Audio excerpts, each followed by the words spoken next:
It's often easy for us to recognize or realize when we are on the receiving end of these unexpected experiences, right? Somebody throws us under the bus, or they say something behind our back and we find out, or they leave us hanging when we expect them to come through on something. It's easy to see those things happening to us.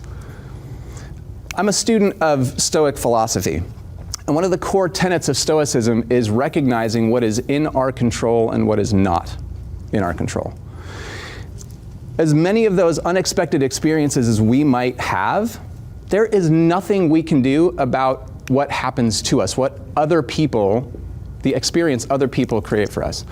The only thing we can control is our minds, our thoughts, our actions, our behaviors, right? So rather than focusing on being the victim of unexpected experiences, I want to flip this a little bit and talk about how do we take responsibility to make sure that the experiences we're creating for others are consistent.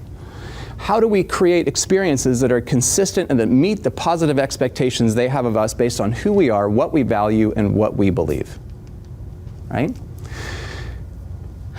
I had a leader who did this extremely well. I want to take you back to when I was 17 years old. I found myself working behind the counter of a bagel shop, smearing veggie cream cheese on an onion bagel, or onion cream cheese on a plain bagel, or plain cream cheese on a cinnamon raisin bagel. I don't know, it all blended together. It was all the same, day in, day out. This was a go nowhere, minimum wage, job that was 30-minute drive from my house. It was downtown, so I had to park in a parking garage a block away and walk through some creepy back alley to get to the employee entrance. There was a lunch rush like you would not believe every day at noon with a line out the door. The guy who owned the shop was so demanding, and I was required to wash my hands so often, they were literally red all the time. I have compared every other job I have had to that job because it was the best job I've ever had. Yeah, some of the circumstances weren't ideal. But Ben, this guy who owned the shop, had a way of being.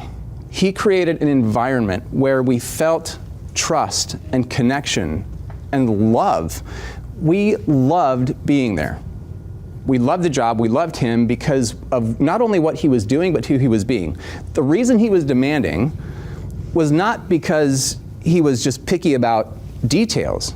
It was because he genuinely believed that every single one of us had greatness inside of us. How stupid is that for a part-time bagel shop job?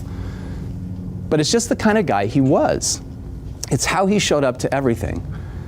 Who he was being made a huge difference. And every one of the people in my life who have had the biggest impact on me have practiced this art of being.